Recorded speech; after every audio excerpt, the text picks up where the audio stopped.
സർവശക്തനായ ദൈവത്തിൻ്റെ അതിപരിശുദ്ധ നാമം അതിയായി മഹത്വപ്പെടുമാറാകട്ടെ. നിങ്ങൾ ശ്രവിക്കുന്നത് ജീസസ് വോയിസ് മെസ്സേജ്. എല്ലാ ശ്രോതാക്കൾക്കും കർത്താവായ യേശുക്രിസ്തുവിൻ നാമത്തിൽ സ്വാഗതം.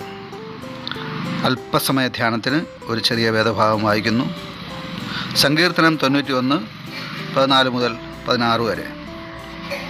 അവൻ എന്നോട് പറ്റിയിരിക്കിയാൽ ഞാൻ അവനെ വിടുവിക്കും. അവൻ എൻ്റെ നാമത്തെ അറിയുകയാൽ ഞാൻ അവനെ ഉയർത്തും. അവൻ എന്നെ വിളിച്ചപേക്ഷിക്കും, ഞാൻ അവന് ഉത്തരമരുളും. കഷ്ടകാലത്ത് ഞാൻ അവനോട് കൂടെ ഇരിക്കും. ഞാൻ അവനെ വിടുവിച്ച് മഹത്വപ്പെടുത്തും. ദീർഘായുസ് കൊണ്ട് ഞാൻ അവന് തൃപ്തി വരുത്തും. എൻ്റെ രക്ഷയെ അവന് കാണിച്ചു കൊടുക്കും. കർത്താവിൽ പ്രിയരെ, നാം വായിച്ചു കേട്ട സങ്കീർത്തനം 91:14 മുതൽ 16 വരെ ഒരു ദൈവഭക്തന് ദൈവം വാഗ്ദാനം ചെയ്തിരിക്കുന്ന നന്മകളാണ് നാം കാണുക. ഇത് നമുക്ക് പ്രാർത്ഥനയോടെ ധ്യാനിക്കാം.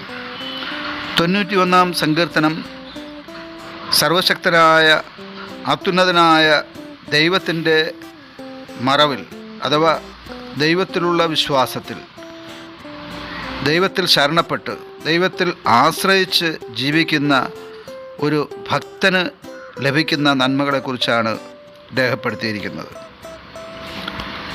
ഇത് ഈ ലോകത്തിൽ ദൈവത്തെ ത്യജിച്ച് ഭോഷന്മാരായി ദൈവമില്ല എന്നുള്ള ചിന്തയിൽ ജീവിക്കുന്നവർക്കുള്ള സങ്കീർത്തനമല്ല, വചനങ്ങളല്ല, വാഗ്ദാനങ്ങളല്ല. പ്രത്യുത ഒരു ദൈവ പൈതലിന് അഥവാ ഒരു ദൈവഭക്തന്, ദൈവവിശ്വാസിക്ക് ദൈവം നൽകിയിരിക്കുന്ന വാഗ്ദാനങ്ങളാണ് 91-ാം സങ്കീർത്തനത്തിൽ രേഖപ്പെടുത്തിയിരിക്കുന്നത്.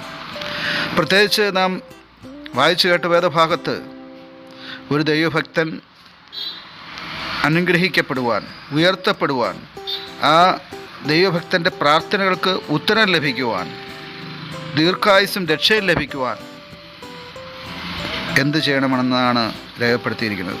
എന്താണ് ഒരു ദൈവഭക്തൻ ചെയ്യേണ്ടത്? ദൈവത്തോട് പറ്റിയിരിക്കുക.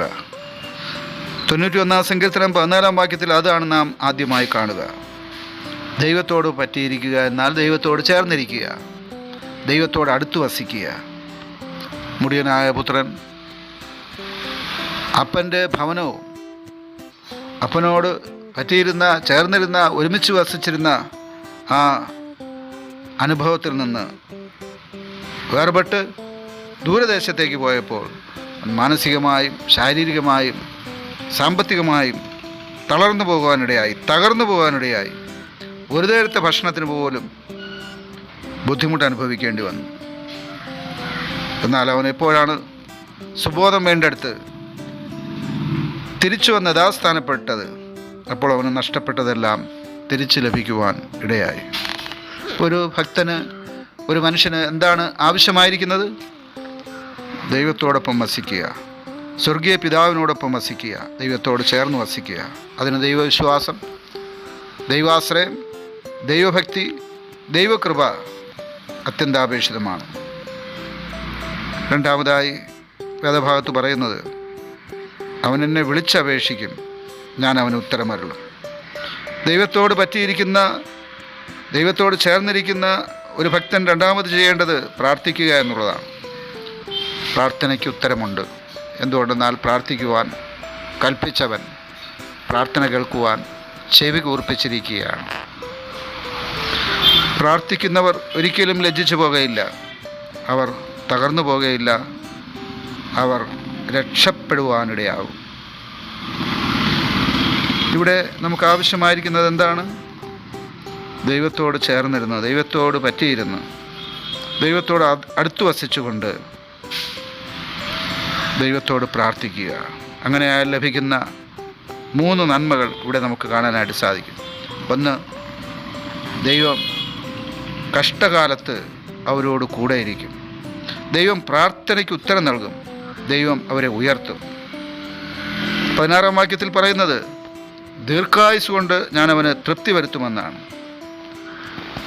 ദീർഘായുസിന് വേണ്ടി ഭർത്താവിൻ്റെ, ഭാര്യയുടെ, മക്കളുടെ, മരുമക്കളുടെ, കൊച്ചുമക്കളുടെ, സഹോദരങ്ങളുടെ, സുഹൃത്തുക്കളുടെ ദീർഘായുസിന് വേണ്ടി പ്രാർത്ഥിക്കുന്നവരുണ്ട്. നേർച്ച കാഴ്ചകളും വഴിപാടുകളും ചെയ്യുന്നവരുണ്ട്. എന്നാൽ ആ ദീർഘായുസ് ലഭിക്കുവാൻ എന്താണ് ആവശ്യമായിരിക്കുന്നത്? അത്യുന്നതൻ്റെ മറവിൽ വസിക്കുക, സർവശക്തൻ്റെ നിഴലിന് കീഴിൽ പാർക്കുക, അഥവാ ദൈവഭയത്തിലും ദൈവഭക്തിയിലും ദൈവസ്നേഹത്തിലും വസിക്കുക, ദൈവത്തോട് അടുത്ത് വസിക്കുക, ചേർന്നിരിക്കുക, പറ്റിയിരിക്കുക, പ്രാർത്ഥിക്കുക. അങ്ങനെയായാൽ ദൈവാനുഗ്രഹം നിങ്ങളുടെ മേൽ വന്ന് നിറയുവാനിടയാവും. ആമേൻ. അനർത്ഥങ്ങൾ ഭവിക്കയില്ല, ബാധയോ എന്നെ തൊടുകയില്ല. പാതകളിൽ ദൈവത്തിൻ്റെ